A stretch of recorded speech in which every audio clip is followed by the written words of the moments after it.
ಮಾತಾಡ್ತಾ ಹೇಳಿದ್ರಿ ಆಗ್ಲೇ ಇದು ನಮ್ಮ ಆರೋಗ್ಯಕ್ಕೆ ಉತ್ತಮ ಅಂತ ಹೇಳಿ. ಸೊ 74 ವರ್ಷದಿಂದ ನೀವು ಈ ಗುಲ್ಕನ್ ಜೊತೆಗೆ ನಿಮ್ಮ ಜೀವನ ನಡೀತಾ ಇರೋದ್ರಿಂದಾಗಿ ಸೊ ಯಾವ ರೀತಿಯಾಗಿ ಇದು ಆರೋಗ್ಯಕ್ಕೆ ಸಹಾಯ ಮಾಡುತ್ತೆ? ಆರೋಗ್ಯಕ್ಕೆ ಮೇಯ್ನ್ ಆಗಿ ಹೇಳ್ಬೇಕು ಅಂತಂದ್ರೆ ಇದು ಬಾಯಿ ಹುಣ್ಣಿಗೆ ಬಹಳ ಒಳ್ಳೇದು ಮೇಡಮ್. ಫಸ್ಟ್ ತಗೊಂಡೋದಂದ್ರೆ ಬಾಡಿ ಎಕ್ಸಸ್ ಆಫ್ ಹೀಟ್ ಇರುತ್ತೆ, ಅದು ಕಡಿಮೆ ಮಾಡುತ್ತೆ.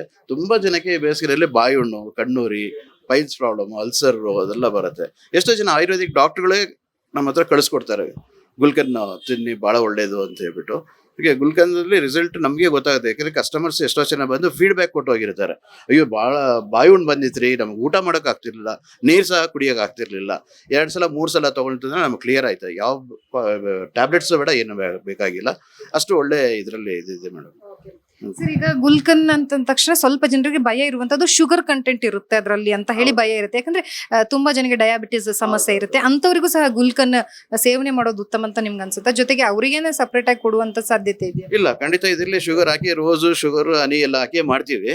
ಬಟ್ ಡಯಾಬಿಟಿಸ್ ಇರೋರು ಭಯ ಇದೆ, ಅದು ಸಕ್ಕರೆ ತಿಂದ್ರೆ ಮತ್ತೆ ನಮ್ಗೆ ಹೆಚ್ಚಾಗತ್ತೆ ಹಾಗೆ ಅಂತ ಹೇಳಿ. ಅದೇ ರೀತಿ ಆರೋಗ್ಯನೂ ಕಾಪಾಡ್ಕೋಬೇಕು ಅಂದ್ರೆ ಅವ್ರಿಗೋಸ್ಕರ ನಾವು ಇವಾಗ ಬೆಲ್ಲದು ಮಾಡಿದೀವಿ ಮೇಡಮ್.